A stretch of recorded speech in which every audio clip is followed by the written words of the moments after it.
What's up guys? Magandang araw sa inyong lahat. So ngayong araw ay maghahanap kami ng motor para sa aming gagawing burger business.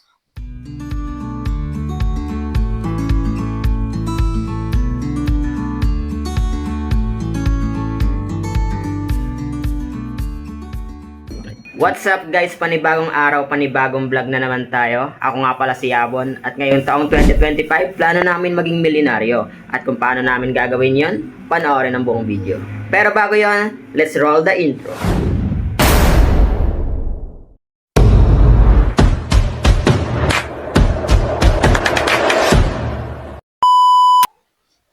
Magandang araw mga ka-burger. Sa bawat negosyo, may mga bagay na hindi pwedeng compromise.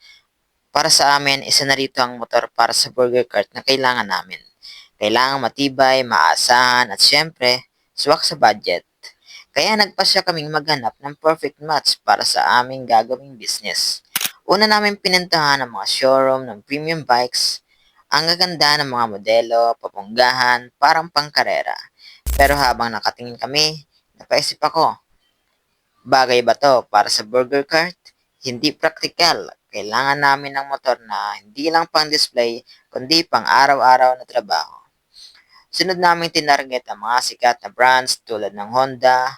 Alam mo yung feeling na may tiwala ka sa brand dahil kilala sila sa durability. Tiningnan namin ang mga units nila at halos pasok na sa requirements namin. Pero sa huli, may kulang. Parang hindi pa yun ang swak na swak.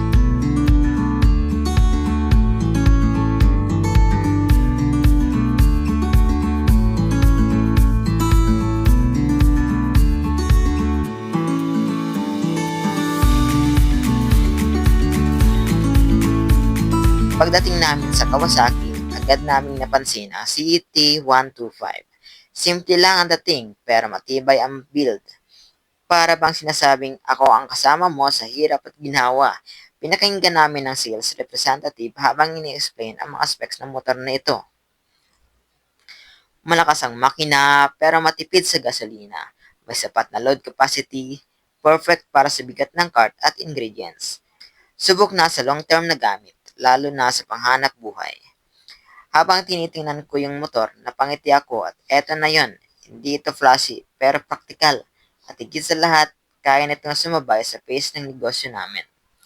Pagkatapos ng ilang tanong, ilang test ride at ilang tawaran, nagdesisyon na kami. CT125 ang kukunin namin. Hindi na namin pinatagal pa. Nagpa-papers na kami at habang pinaproseso ang dokumento, naisip ko, eto ang magiging backbone ng burger cart namin. Sa pagnenegosyo, hindi kailangang magarbo. Ang mahalaga, reliable at makakapag-deliver.